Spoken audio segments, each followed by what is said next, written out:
Okay, hi. So now what we're going to do is I'm going to show you just a very quick demo of how to do a brow reshape, and in particular the measurements before you do a reshape. So the first thing that you need to do is check for contraindications in the area, whereas we can see she doesn't actually have any. So what I'm going to do first is just wipe the brows just to make sure there is no product left in her brows.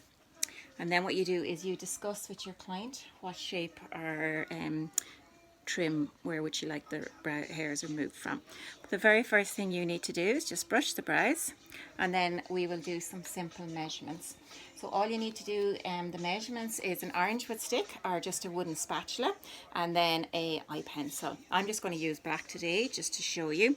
So the very first measurement is you go from the corner of her nose and you go straight up. And then what you do is you mark the inside there with the stick, with the pencil. Then what you do is you do the exact same on the other side and you measure. Anything between these two lines here you can actually remove, unless your client has got very close set eyes or eyes that are very far apart. So what we can also do then is you go from the corner of the nose, the corner of the eye, and then we do another line there. Same on the other side, and this will determine the length of your brows. And just as you can see from these two measurements here, with Abby, she has a little bit here that we could take if she would like them removed. And at the end, they're actually both a little bit short. But I think what happened with my client is she previously shaved the area, and I think that's why. Okay, so we're just leaving them to see if they'll grow a little bit longer. So what you can do then is you get your client to open up her eyes and just look straight right back for me. You go from the corner of the nose, you go straight through where the pupil is, just look straight back for me.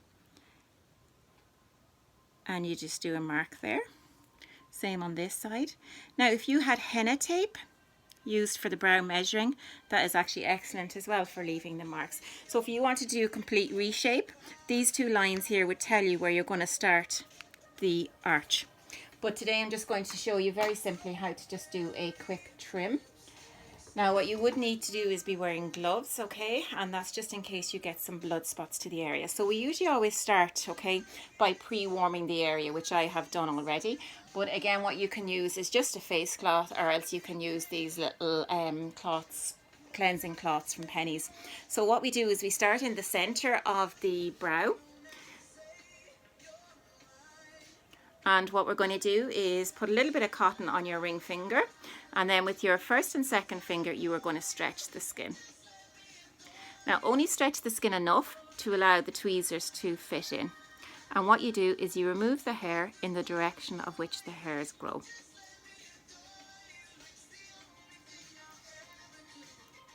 And then place them onto the cotton pad, and that's just so you can determine if you were getting the hairs in anagen, cathogen or telogen stage. And the anagen stage is by far the best stage to get the hair, because they're attached to the bulb and it'll just take that little bit longer for the hairs to regrow.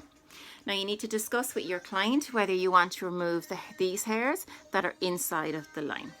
So just to do the side, you turn the head that way, and again we're just going to get these little small hairs here underneath the brow.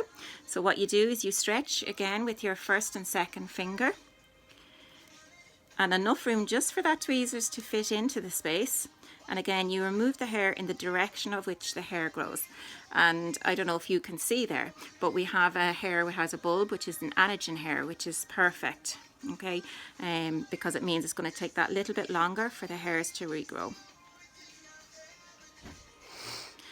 Now what you don't want to see is you do not want to see this happening, okay, where the skin gets pulled up, okay, with the tweezers, which is quite painful for your client.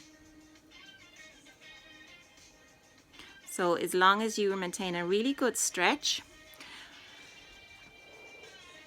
and remove in the direction that the hair grows, that's all you, that's the basics. So same on this side, you stretch the skin. You take the hair in the direction which it grows.